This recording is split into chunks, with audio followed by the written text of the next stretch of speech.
신입사원 10명 중 8명이 퇴사를 고민했다는 조사 결과가 있었습니다. 가장 큰 이유로 상사의 갑질과 직장 내 대인관계에서 오는 스트레스를 꼽았는데요. 신입사원에 대한 직장 내 갑질은 조선시대에도 있었습니다. 오늘은 조선시대 신입관원의 혹독한 신고식에 대한 호기심입니다. 조선시대 과거급제 후 그 기쁨도 잠시, 신입관원을 기다리는 것은 혹독한 신고식이었습니다. 선배들의 신참길 들이기란 명목 아래 신입관원들은 재산을 탕진하고 목숨까지 잃었는데요.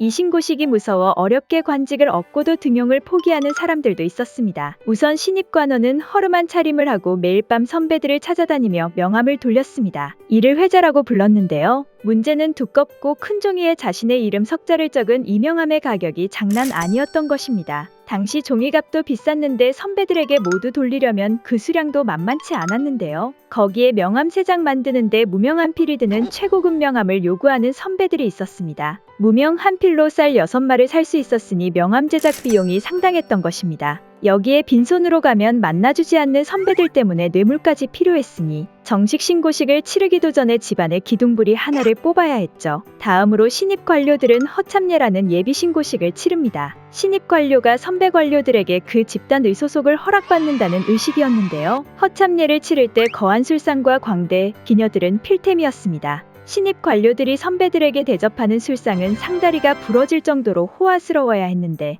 다행인지 이때는 과거급제한 신입 동기들이 함께 비용을 분담하는 단체전이었습니다. 입사 동기가 많으면 그래도 신고식 비용 부담이 덜했던 거죠. 허참례가 끝나면 신입을 면한다는 뜻의 면신례라는 마지막 신고식이 기다립니다. 이때도 거한 양흥의 벌칙이 가중되었는데요. 신입관원은 선배 관원들과 고위 관료들을 모두 초대해 성대한 연회를 엽니다. 상납할 뇌물의 연회 비용까지 집안의 기둥부리가 모두 뽑힐 지경이었는데요. 이보다 더 참기 힘든 것이 벌칙이었습니다. 얼굴에 붓으로 낙서하기, 관복 입은 채 연못에 빠뜨리기, 여름 땡볕에 오래 서 있기, 동물 흉내내기 등은 그나마 약한 벌칙이었습니다. 더러운 것을 씻은 물을 마시게 하거나 얼굴에 똥칠을 하고 바보처럼 선배들의 지시대로 따르게 하는 등 참기 힘든 괴롭힘도 많았는데요. 많은 술을 마시게 강요하거나 집단 구타로 신입관원이 죽는 일까지 일어났습니다. 재산도 탕진하고 목숨까지 거는 무서운 신고식이었으나 신입관원은 선택에 폭이 없었는데요. 이유는 면실례를 통과한 신참만이 비로소 선배들에게 조직의 일원으로 인정받았기 때문입니다.